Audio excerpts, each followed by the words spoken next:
This is Horror Podcast.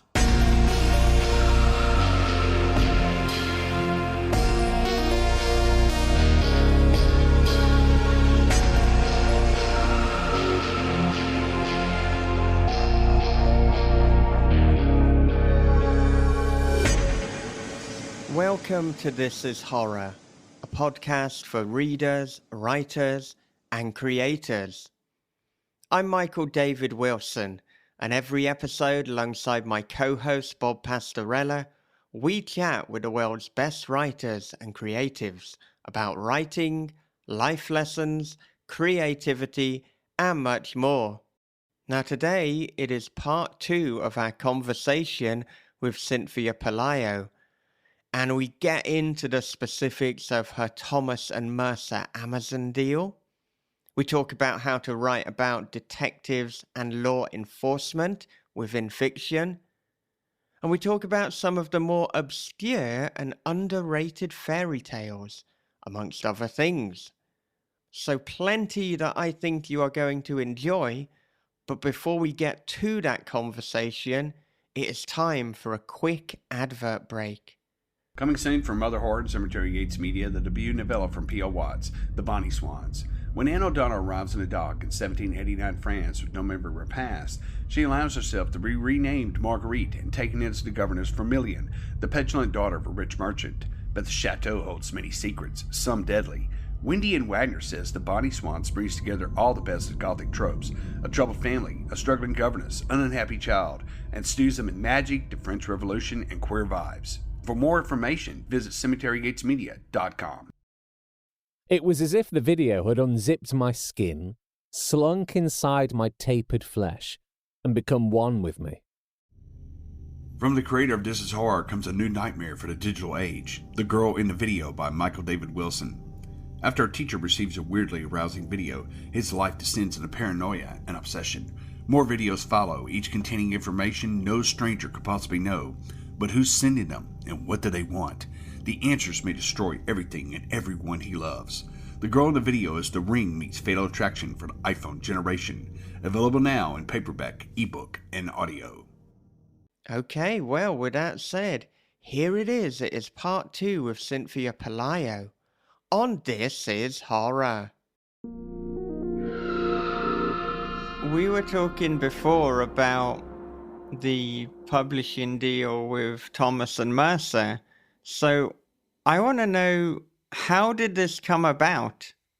Well, my agent, for what, I had written the novel that they went on to pick up, but I wrote it and then I set it aside because I had to write The Shoemaker's Magician.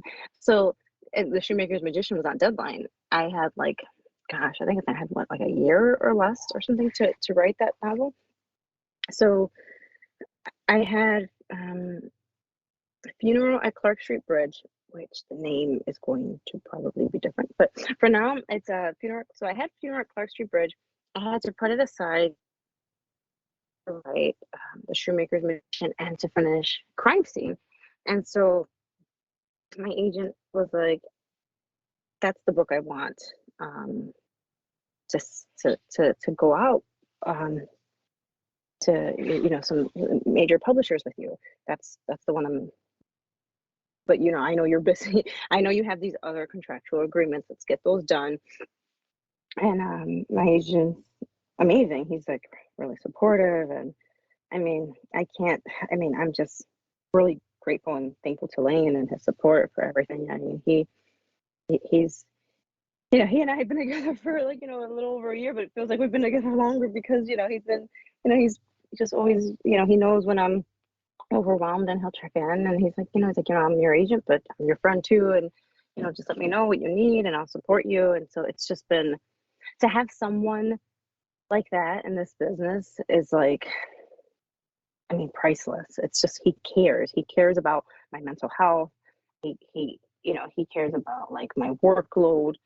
He wants me doing what I want to do, which is just focusing on the novels. And I'm significantly taking a step back from short stories. And so, we went out on submission, once I was done with submitting, Shoemaker and the revised Loteria and then Crime Scene, once those were done, then I was able to finally catch my breath. And then I returned to a funeral at Clark Street Bridge.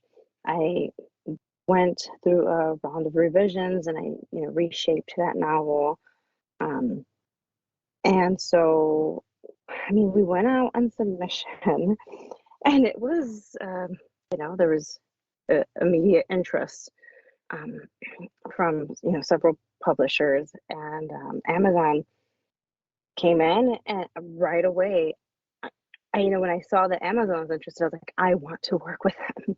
Yeah. Because I've heard, the nothing but the most like wonderful things about their publishing arm, that they're how organized they are, and the process, like the editorial process is just so, it's just so organized, and it's just so like, it's very as well as supportive, for the author. And I was like, I need that in my life, because I wanted to work with a publisher that had this type of support system in place for me, that I would feel supported from not only in the editorial process, but like through marketing and through book launch, and also with like, my social media presence. Like, I've pulled back significantly from my social media presence to focus on the writing. And honestly, social media was just making me miserable. Like, I don't even like being on there. If I could just delete it all, I would delete it all right this second. And the only reason I keep it is just because I know so many of my readers follow me there. But one of my goals in life is to be able to like completely turn off all my social media and just have a newsletter, because it's just not, for me, it's just not a healthy place to be. And so my focus is just on social media these last like few months has just been sharing updates or sharing the work of other authors who I enjoy. I'm trying to, I try not to really scroll or look and see what's going on, just because I just can't. It takes up so much headspace. I'd rather that anytime be focused on the writing, and that is Amazon's position. They were like, we are happier when you are writing. So if you want to be on social media, you can be on social media. If you get, but you can decide which social media you want if you want. But we're happiest when you're writing. And I heard that, and I was like ready to burst into tears, because I was like, so I found a publisher that is amazingly organized and detail oriented with helping me get the book to where I want it to be. I feel comfortable that it's a successful product, and that it's going to be given, the amount of care it deserves in marketing.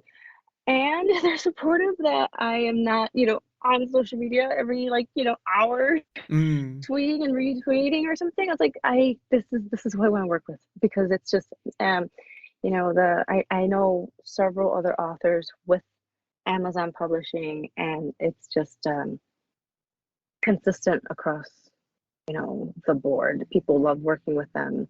They're good to their authors. They do good work, and they're just very supportive, and that's what I wanted. I didn't want to.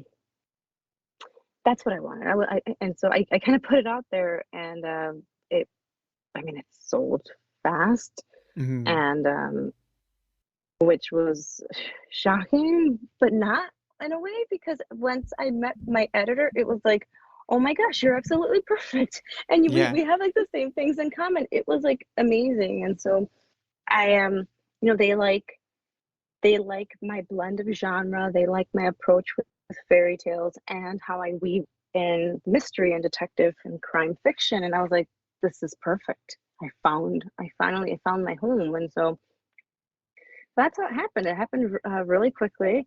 It's still a blur. I'm in the midst of edits with them right now, and so that's why I'm in a little cabin in the middle of the woods. And so I'm really enjoying working with them, and I want to continue working with them. I want to have a long career with them, because they're definitely where I want to be as an author. Yeah. Yeah. And I mean, we often talk about the big five in terms of publishing, but I really think that Amazon is going to or has already joined, that list of big publishers. And I mean, the first time I saw a Thomas and Mercer book was actually really recently when I was sent the hardcover of the new Dean Koontz book. And it is so Mm. beautiful. It is so well done. Mm-hmm. I'd say that it's as good, if not better, than anything I've seen from the other five publishers. And of course, when Dean had his new book coming out, as you would expect, because it's Dean Koontz, there's a lot of interest from various publishers, and Mm-hmm. Amazon was the one that cut him the best deal. So I mean, Yeah. you can't get a much more glowing endorsement than that. And I mean, Oh, right. it's Amazon. It's Right. the biggest selling online retailer. Right. Right. I mean, it's the global influence is there, and Yeah, so I wanted a part of what I wanted, and part of what I was like manifesting. I was like, I put it all out there. Like I just would tell myself like, this is what I want, and it just sounded so like it was a dream. Like I want a publisher that's very well organized and very well structured, and I want a publisher that does have a great marketing plan and a marketing team, and I want a publisher that's going to give me the widest reaching global readership as possible, and that's what I have. And so it's yeah, like I can't, like I I can't, I am I'm happy with them, and the other authors that I know that are with them, mystery authors, and they do have different imprints. Thomas and Mercer is like their mystery imprint, but they do like romance and historical, um, children's even, and so I mean it's it was I put out my dream, and I got it, so I am very happy. yeah, yeah, Well, I have something that I wanted to kind of go back to is that, considering, the, I guess the political and socio, climate with, in general with law enforcement, cops in particular, police officers, and there is a massive difference between a police officer and a detective. It's like, Mm. considering that climate, how do you reconcile wanting to continue to write about detectives? And I don't mean that in Yeah. a negative way. I mean that in a No, positive way. no, Like how do we no. continue to have that narrative? Yeah, no, I mean it is. I wrestled with that with Crime Scene, because I had the story, and I was like, I kind of hesitated because I was like, should I be writing about this and writing about, this career path, given so much what we're seeing, so many issues that have been presented. I mean, not just now, but historically. And so I think that's kind of why I went more, even though it's still, it's still law enforcement ultimately, right? And that's why I went with more generic agency as and just said agent. Um, I didn't, classify FBI or whatnot. I just said agent. Um, but it is something that, I mean, I think a lot of, I know at least I've wrestled with, um, given the controversial issues that we've seen over time with this career path. It is something, like I said, it is something that I found of interest within my studies when I turned to Poe, um, even with you know author Conan Doyle or Jorge Luis Borges, who have like um, explored this figure, and so it's something I'm trying to see how I can explore it different, whether that might be in the future writing about just a sleuth. It could just be, a regular person who is investigating a crime as opposed to somebody in law enforcement per se. So, I mean, at least for now, like the works that I had, actually, the next, not the 2024 release, but the 2025 book that I had said it was like sci-fi detective. That one is not, it's not a formal detective. It is more of a sleuth. So this is more just like an individual who has been exposed to a crime and is investigating it. So that's sort of where I'm trying to explore and see it from that approach, as opposed to law enforcement. So I will see how that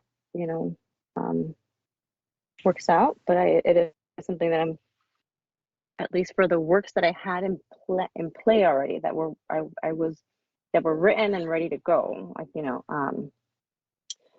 Children of Chicago, because that was written, gosh, years and years ago. But then The Shoemaker's Magician, it's not, I think her husband, the protagonist's husband, is a detective.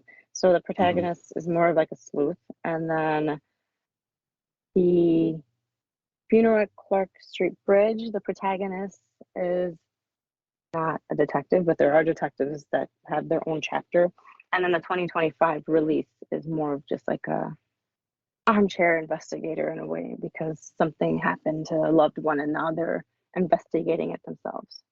So I mean, that can be, those are detective stories that don't incorporate like the formal law enforcement aspect. It might have law enforcement in it, like what they appear on scene or on the page and to ask questions or whatnot, but the protagonist isn't formally the detective. So at least I guess I can say Children of Chicago, the protagonist was law enforcement. Crime Scene, the protagonists were law enforcement, but the main protagonist and like The Shoemaker's Magician, Funeral at Clark Street Bridge, and my 2025 release are not law enforcement.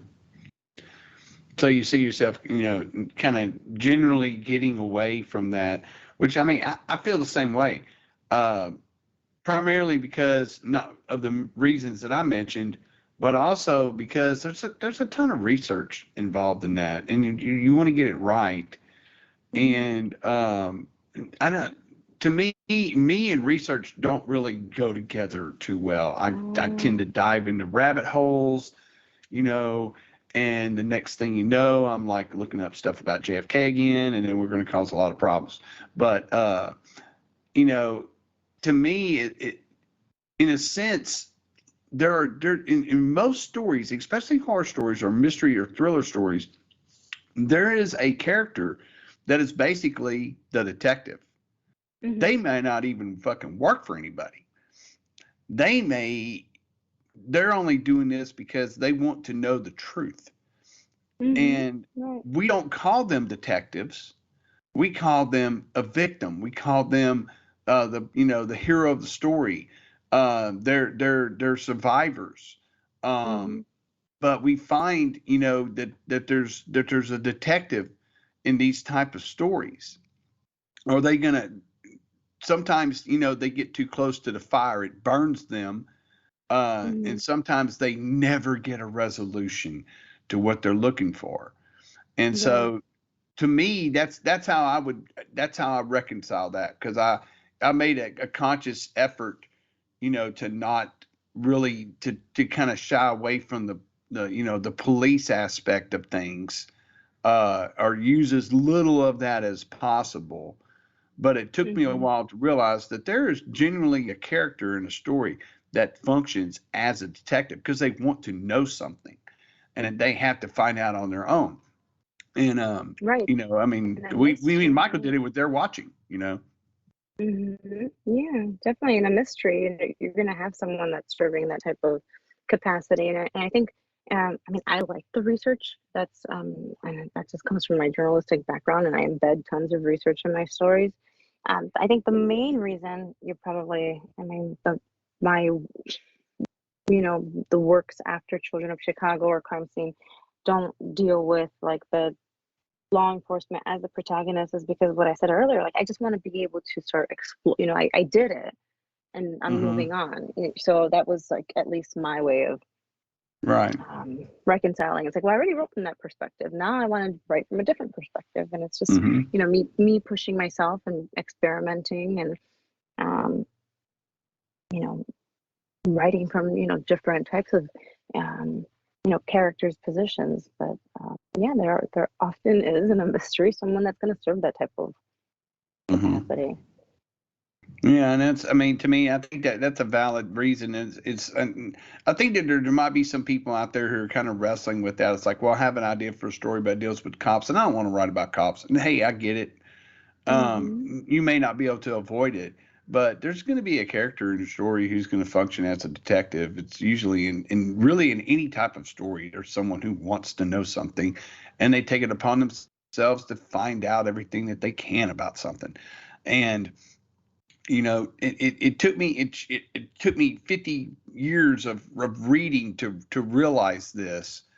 So maybe somebody won't spend that much time, because that's a long time of trying, before you part the curtains and go, oh wow, okay, yeah, there's always that type of person, So, but yeah, And it's there's like private detectives, and like I said, there's mm-hmm. a private citizen who investigates a crime. Like how many, you can say like a true crime podcaster might be, you can, how many, there's enough stories there that you can explore. Someone, that's a true crime podcaster that becomes so fascinated with a case that they just start investigating it.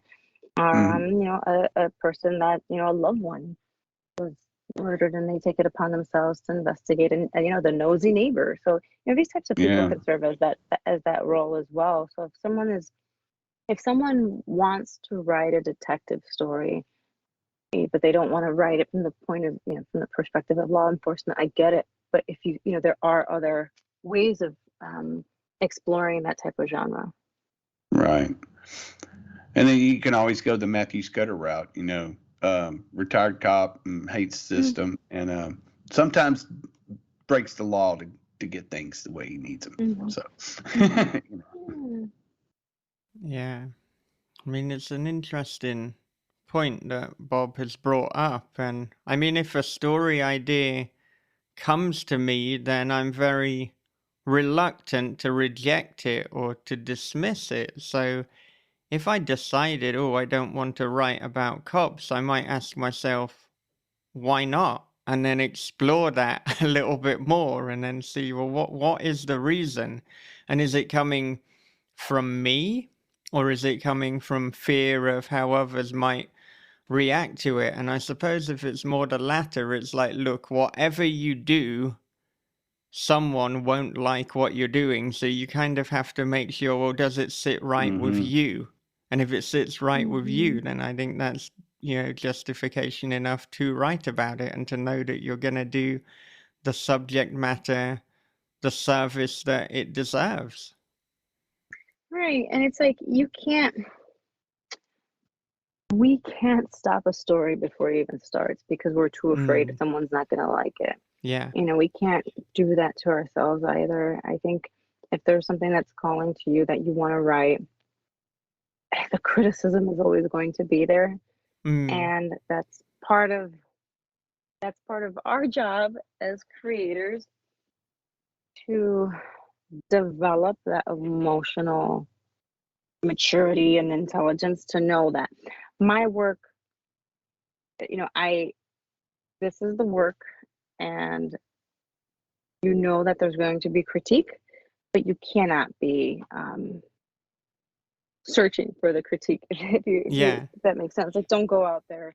I mean, if you go out there looking for a critique, you're gonna find it, and it's just gonna make you feel bad. It's like, why do you want to do that? So it's like, just write the story. I mean, look at, I tell people, when I that's what was like one of my my biggest piece of advice to like new or young writers, like don't look at the reviews, stay away.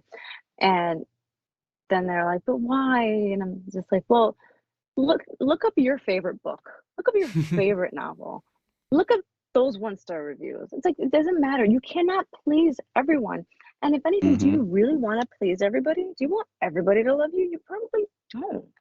I mean, it's like the same, it's not just like our work, but even us as individuals. It's like you have to, if you are not yourself, what you're going to do, you're going to start attracting people that like that fake version of you. You have Right. to be yourself, be your full self, own your weirdness, because that way you're going to attract the people that belong in your life, and you're going to repel the people that don't belong in your life. Just like, you know, my readers who like my work know what they're going to get. You know, they're going to get, you know, genre blend, they're going to get the history, they're going to get Chicago until they're like rolling their eyes.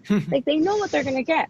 And if you come to my work and you absolutely hate it, then it's fine. Like, I mean, that's not, it's, I'm still going to sleep at night and wake up in the morning and go to work. Like, you can't allow these things to like consume you, because then we would never write. Our job is to write. Yeah, definitely. Well, when you were talking about the Amazon deal, you said that your agent Lane helped you get this deal and that you'd been with him for a little over a year. So, of course, that's another change since we last spoke with you. So then Yeah, that's that right. that does beg the questions. Firstly, is Lane your first agent? And secondly, how did working with Lane come about? So Lane is my second agent. My first agent, we parted ways because their specialty really was not horror, and there was just so much demand. I mean, I was just getting, you know, story requests for anthologies quite frequently, and they just didn't, I think we both understood, like, you know, their focus is more romance. It really was romance, and my focus is horror, or not just horror, but like, you know, speculative. So they just weren't in the best position to support me, because their contacts in the publishing world were mostly romance editors. So Right. they just didn't know, they did not know the horror space. And, you know, when I reached out to Lane, and, you know, we had a discussion about, he's like, well, what do you want? And it was just like, you know, that's another thing I tell new and emerging authors. It's like, what do you want? Like, what does you, you know, we have this like really like general idea of what an author is, but, you know, people might say, oh, I want millions of dollars. Okay, but what is it that you want? Like, why are you doing this? And, you know, Lane was like, what is it that you want to do? And you know, I told him, like, well, I want to focus on novels. Right now I'm doing a lot of short stories. I still like poetry, because I think poetry is it's you know, my artistic exploration. I just really enjoy poetry, and it's something I want to continue doing. But my focus, where I want to be, what I want to see myself, where I want to see myself is as a novelist, just focusing on novels. And then he was like, well, what authors do you look to when you think of that type of career path? And I was like, well, I love anything and everything that Alma Katsu does, because she loves history, and she takes these amazing historical events and just creates these wonderful tales. And I love Alma Katsu. I love the career, the way Daniel Krause's career, how his career looks, because Right. he writes he writes within the horror space, but he writes across a range. I mean, he writes these like huge novels as well, but he also writes like middle grade, and then he also writes, you know, more works that are, you know, more personal to him, like, you know, The Ghost That Ate Us. And then he has works that are more, I think, I mean, I believe Whale Falls coming out this year, and then he's been saying that that's like his best work, and I'm looking forward to that. So I like, when I think of like working authors today, I look at their careers and I think, well, that's kind of what I would like to do. I want to be able to write a range of works, but focusing on novels. And so Lane was like, okay, let me think about it. And then, he took a look at some of my works. He read Children of Chicago. He read what I had up until then of the Shoemakers. He read, he went and read, my work to see where I was and where I was going.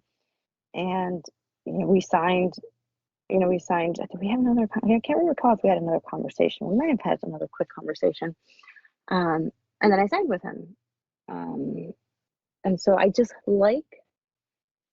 he's very honest, and he's very, he is, like I said, supportive, but he's also protective of his people. And I needed that because he saw what I was going through at the time with Children of Chicago, how I was just creating so much discourse, and I was like, this is a lot. Like, I was not prepared for any of this. And he was like, he just gave me the best advice. He's like, don't listen to any of it. He's like, you should be writing. You should not be even looking at any of it. Why are you looking on Twitter? Why are you logging on? You're a writer. You should be writing. That's all you should be doing. And then, I was getting caught up with all of these short stories and short story calls that I wanted to write. He's like, you told me you wanted to write novels. What are you doing? You need to focus. And so it's just like, he helped me focus on what it was I wanted to do. Because coming up in these, I was very scared of saying no to anything, to the point where I was like, I said yes to everything, and to the point where it was just harming me because I wasn't sleeping, I was overwhelmed, I had so much work, and it's just like, because I was scared. I was scared if I said no to an offer or a short story or poem, then no other opportunities would come. And it was just this fear and this panic, and I just had to slowly start stepping away from that and say, the life you want is to write novels. That's what you should be doing. And so he's been protective of that and supportive of that, and I'm really grateful to work with him. Yeah. And I know that you've said before that, your aim is to be doing this full time. So, do you still have the day job? If you do, how is that balance working? And what one would assume from everything you just said, that you're trying your best to move away from that, but of course this is a marathon, not a sprint. Yeah, I'm doing my best. I still work full time. I'm a research consultant by day. I've been doing that for 17 years for one of the largest research firms in the world, which is, it's an amazing career. I have two masters. One of my masters is in marketing research, it's in masters of science, and I focus on marketing. And I'm working on my PhD slowly, or trying to finish my dissertation one day, and that's in business psychology. So those two degrees directly tie into what I do by day, helping global clients position themselves and understand their corporate reputation. And so I do this very sophisticated scientific based day job that's very very demanding, and then I log off and I sleep for a couple of hours, and I wake up and I write fiction until I pass out asleep at 2 a.m. I know, it's crazy, 2 a.m. And then I wake up at 6:30 a.m. and take my kids to school, and I start it all over again. So it's very exhausting, and it's not, I don't know. I think as of right now, I'm just kind of taking it. I'm still kind of taking it day by day, and everything is still in the air. And that's one of the reasons why I have to step away from all of these short stories, and because I need to focus on, less but more, in a way, focus on just my novels, so that I can breathe. Because short stories do take a lot of time as well to write, and I just don't have the time to do that. And do I want to do this full time? I would love to. I would love to write fiction full time, but I have two small children, and they're on the spectrum, and so I'm trying to make sure that they are as supportive supported in adulthood as they can be. And so I think that's why I work so hard because of them. I want to make sure that, I mean, my parents couldn't help me with anything. They couldn't help me with a dime for college. Like I've been working full time. Started working at 14. I worked at the flea market selling shoes on the weekends. And then I started working full time at 17 at the McDonald's drive-through. Mhm. And then I then from there, we go on to college and, work as a journalist and um, now where I'm at. But I've been working full time since I was 17 years old. So, there's this fear of stepping back from a day job because it's still part of my identity. It's also what I worked so hard to do. I worked hard to become a research consultant in this very sophisticated field. So at least right now, this is where I want to be able to continue managing it all, and that's why I'm hoping that taking a step back from short stories and anthologies or whatnot will help me have a better work life balance. Because I have two full-time jobs. It's two full-time jobs essentially. Yeah. Fiction and my day job. Yeah. Yeah. Yeah. Well, there's certainly many authors that have done the same as you. I mean, if we look at Paul Tremblay, it's only literally this year where he's taken a sabbatical from teaching. So everything we've seen Paul doing, he's been doing while working as a teacher full time. Right. Right. He just did that. Yeah, he just and so I mean, I just, I put so much time and effort in my day career, and I have my seniority there and a great team, and I work with brilliant people and with PhDs and these super smart statisticians, and it's just like I can't imagine not being that person also, because I am two very different people. I am Yeah.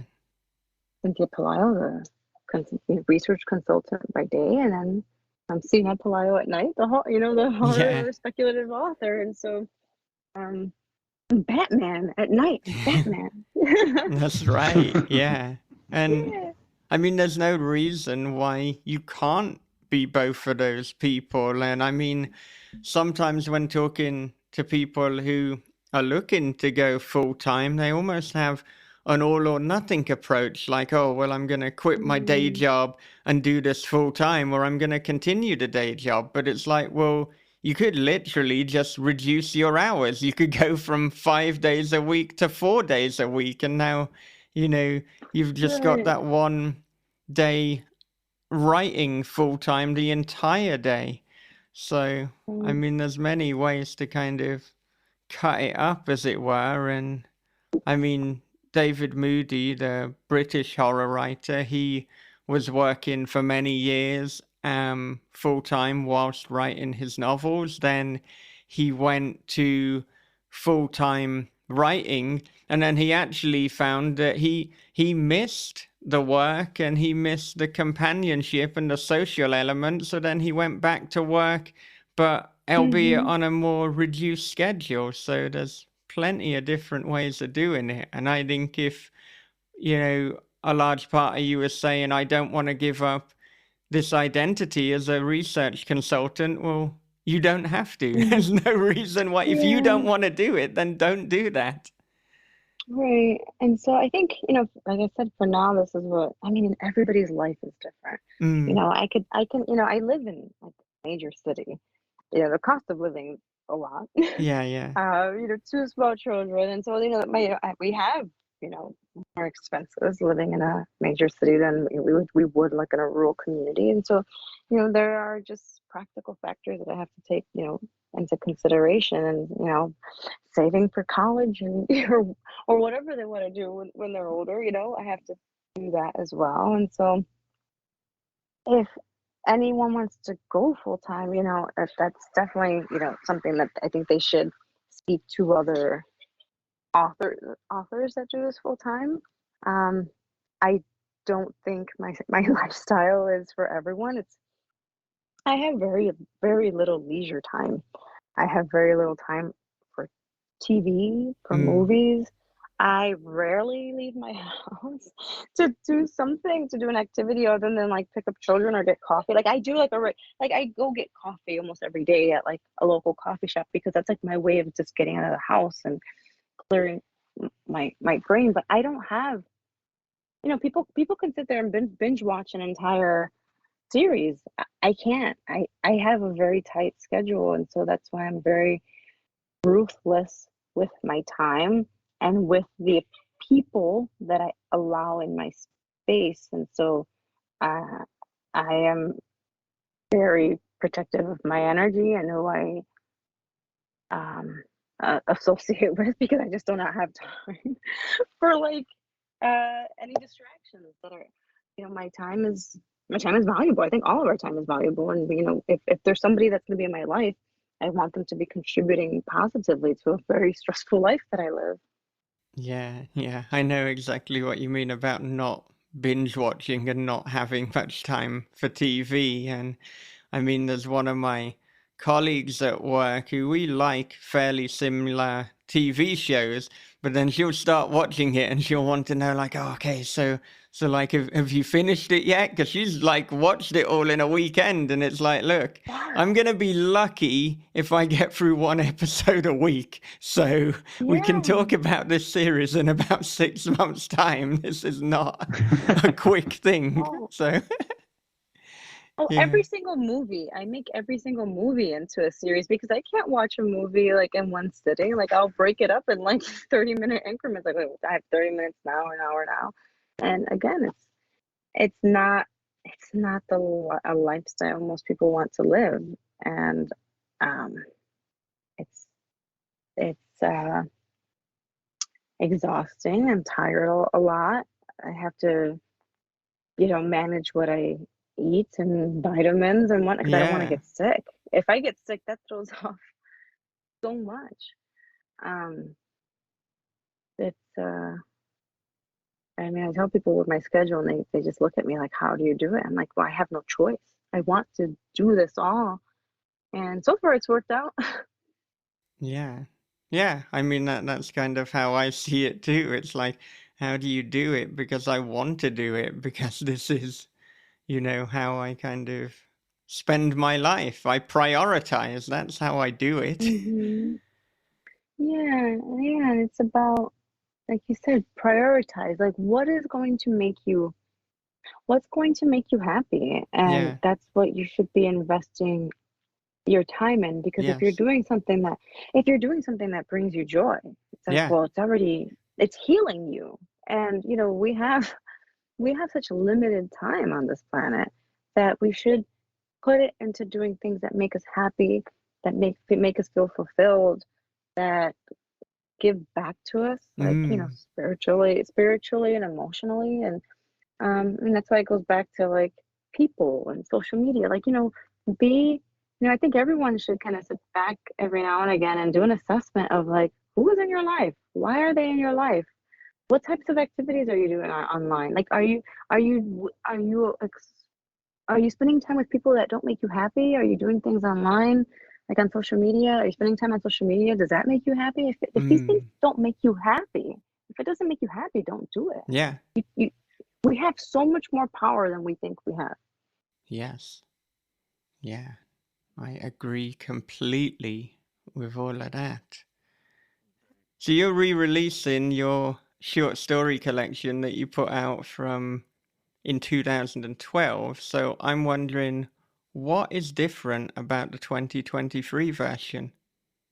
So I went back and I reread it. And I mean, there was just gosh, it was, if anyone has ever gone back and read work that they wrote over a decade ago, I mean, I I think I had a massive panic attack at first because I was like, oh my gosh, I'm re-releasing this. And there's so much in here that I would never write today. I would, I just didn't feel comfortable with a lot of the things that I had written. Um, and I'll get into that in a little bit. But then also, I think Loteria, like, and looking back at it right now, I'm a very different type of writer. It's a short story collection that's based on the Mexican board game of the same name, Loteria, and there's 54 short stories and poems and like small fictions in there. And I write one short story corresponding to each of the 54 cards, and each story deals with a Latin American myth, folklore, legend, or superstition. And I'm Puerto Rican. I was born in Puerto Rico. I was raised in Chicago. My husband's Mexican. And so, I mean, the idea of Loteria came about when I was studying fairy tales, because there were so many tales throughout Latin America, or that, you know, that we had been exposed to growing up, that I had never seen written down. These just like stories, or like little ghost stories that we had heard growing up, and I wanted to compile them. And so that's how the idea for the collection came about. And, you know, when I say I'm a very different writer today, Loteria is, you know, a work that's based on, you know, Latin American and Hispanic culture. And the works that I write today are not positioned that way. They might, you know, they have, you know, a diverse cast of characters, but I've gone away from identifying my work as this is a piece of Latin America, a piece of fiction that's based like in Latin American folklore or whatnot. So that's one way that I'm a different author. I don't, you know, I want to be able to have that flexibility to write what I want to write. Another way it was different. It was just, you know, Loteria is a little bit fun. It's a little campy or pulpy in parts. You know, I write in there about, like, you know, monsters and cryptids, and it's something that I probably wouldn't write today, like creature, you know, there's some creature features in there, but it is definitely an experimental work that where you can see how I developed into the author I am today. There were some stories where I went back and when I was going through and editing, and I read them, and I was like, wow, I would write this today, because I was just really, you know, I was able to see where my style is or has evolved from. So some of the things that I wound up taking out were, I mean, I usually don't describe what people look like in my fiction, just because I want to leave it open. It's just, it's a style thing I had picked up in my MFA. I don't like describing what people look like. And I know, like, with Children of Chicago, people were upset. They were like, she doesn't describe what people look like. I don't like describing what people look like. It's just a style thing for me. So I went through and I removed, like, all references to, like, physical appearances. So I, like, pulled all that out. I went back and, like, I removed, I mean, there were just, like, other things that I had removed. Maybe, like, some things that just didn't come across, or probably terminology that we probably wouldn't use today. This was written over like 10 years ago. Other things that I did, I wrote some new pieces, some new poems, and I also wrote a novella, or maybe it's like a novelette and novella that I called 54, because I wanted a few things in there that were reflective of who I am today as an author. And I think it's always a little scary that, you know, I people are going to see, you know, what kind of writer I was back then. And I hope that they enjoy it, because there are a lot of interesting tales in there about, like, you know, La Llorona or Chupacabra, all these, like, these Latin American, you know, superstitions and folk stories about monsters and ghosts and, you know, vampires and that were entombed in Mexico, and just these interesting tales. And so yeah, so those are some of the additions. So, like, I went through and I made some edits throughout all the stories, but I still maintained the spirit of the collection, because I kind of was like, this was an idea from 2008, 2009, and 2010 that wrote this. I need to honor that, who that person was, but I still wanted to smooth it out a little bit, as well as add some new material. Was it difficult choosing the stories to cut to replace with the new ones that you'd written? No. No. Okay. book. I read some like, oh my god, what was this? And I just like scrapped a couple. Like it was just like read like a couple of lines, and I was like, oh, I remember, and I just remembered some of these stories, and I'm like, delete. Yeah. Um, but yeah, no, it wasn't difficult, but it was a really difficult exercise, though. I think overall, going Mm. back to something that I had written so long ago and updating it because I kind of struggled at points. I was like, do I want to just rewrite this whole thing? But then I was like, how Mm. is that fair? How is that fair to the people that loved it when they read it back then, or to the writer I was back then? It's like I know I'm a different writer today, um, and the new material in there can speak to that, but the older material needs to be itself. Mm. Mm. So I wonder too then, does that mean you had to panic write some new stories because you read some in the original Yes. collection and you're like, yeah, oh Yes. God, yeah. Yes. I was like done with it, and then I was going through the proof, it was like one Mm. of the it was like second to final proof, and I had another massive panic attack, and I wound up deleting two stories and rewriting two stories even at the end there, or like Right. I think I created some new poetry, just because I was like I just can't. This is too silly. This Mm. particular story, it's just not working for Right. me. Right. Yeah. Yeah, panic writing. I like that. Did you panic write? Yes, Yeah. panic writing. Yeah. Well, I mean, maybe in the future you can do a little course for lit reactor Cina Pelayo on panic writing. Panic writing. We're gonna, yeah.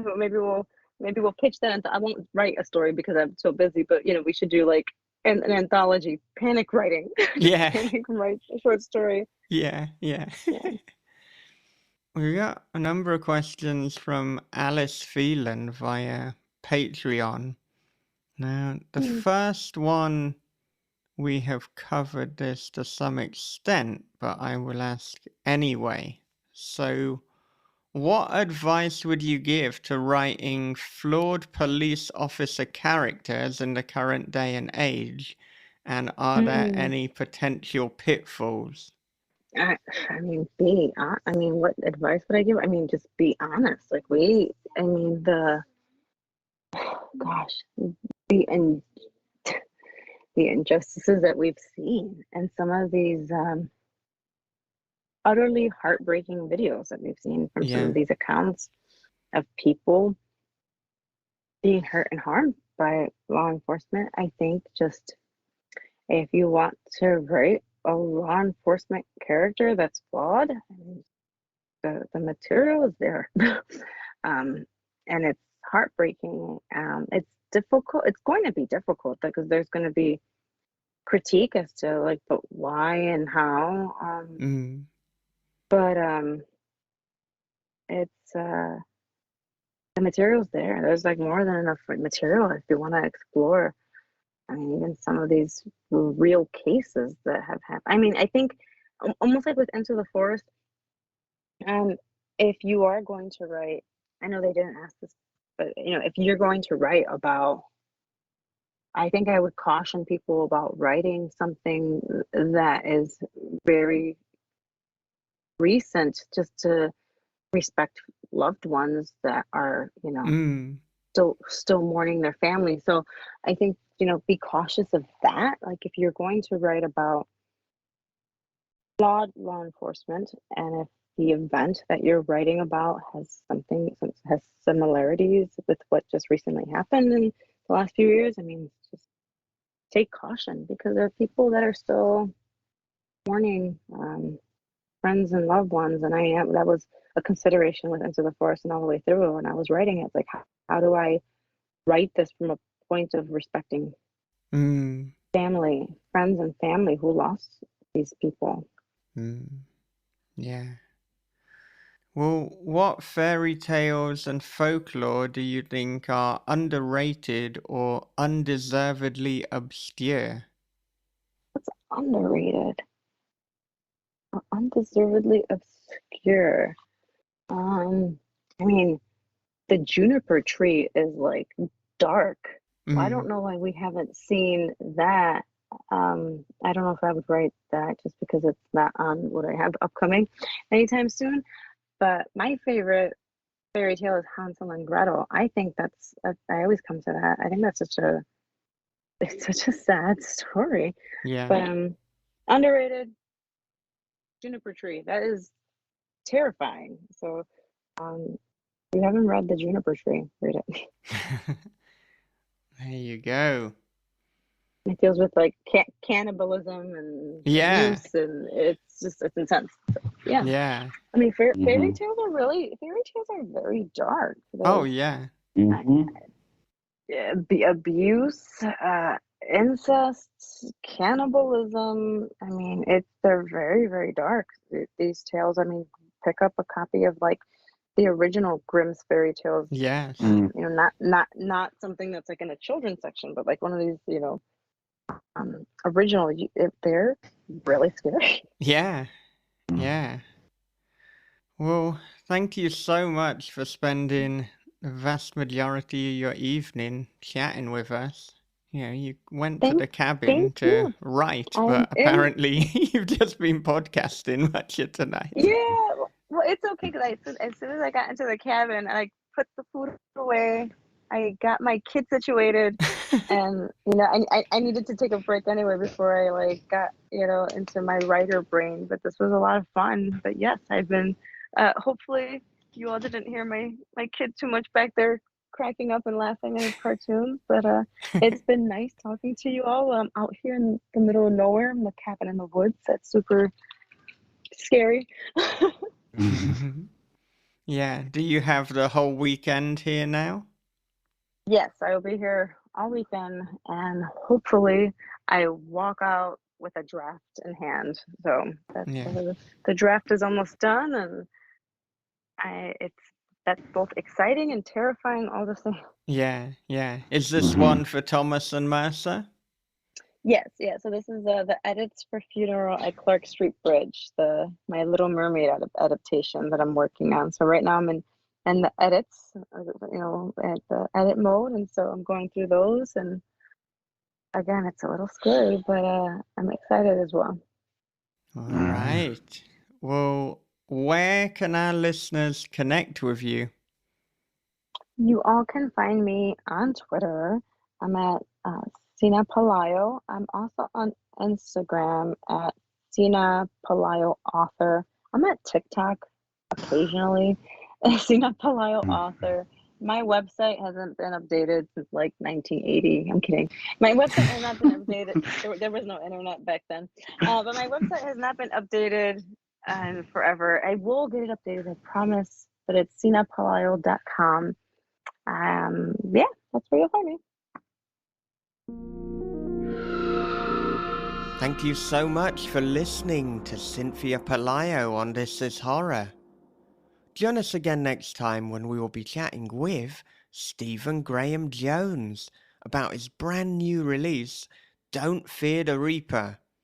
It is the second in his Jade Daniels trilogy and is out right now. So if you're a fan of Stephen Graham Jones, and quite frankly, why wouldn't you be, then you can pick that up today. And you can also listen to that conversation today if you are a This Is Horror podcast patron at patreon.com/This Is Horror. Now, not only do you get early bird access to each and every episode, but you can submit questions to our forthcoming guests, including Jordan Harper, Eric LaRocca, and Caroline Kepnes. So do head over to patreon.com/This Is Horror and see if it is a good fit for you. Okay, before I wrap up, it is time for a quick advert break. It was as if the video had unzipped my skin, slunk inside my tapered flesh, and become one with me. From the creator of This Is Horror comes a new nightmare for the digital age, The Girl in the Video by Michael David Wilson. After a teacher receives a weirdly arousing video, his life descends into paranoia and obsession. More videos follow, each containing information no stranger could possibly know. But who's sending them, and what do they want? The answers may destroy everything and everyone he loves. The girl in the video is The Ring meets Fatal Attraction for the iPhone generation. Available now in paperback, ebook, and audio. Coming soon from Mother Horror and Cemetery Gates Media, the debut novella from P.L. Watts, The Bonnie Swans. When Anne O'Donnell arrives in a dock in 1789 France with no member of her past, she allows herself to be renamed Marguerite and taken into the governess Vermilion, the petulant daughter of a rich merchant. But the chateau holds many secrets, some deadly. Wendy and Wagner says the Bonnie Swans brings together all the best of Gothic tropes: a troubled family, a struggling governess, an unhappy child, and stews them in magic, the French Revolution, and queer vibes. For more information, visit cemeterygatesmedia.com. Well, that about does it for another episode of This Is Horror Podcast. But as always, I would like to end with a quote.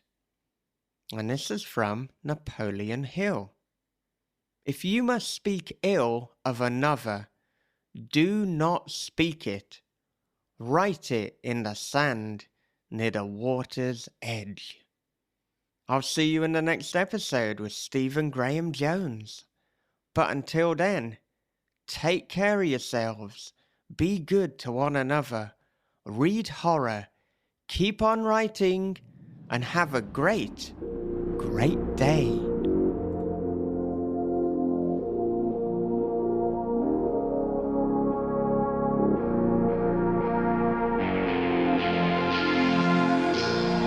This is Horror Podcast.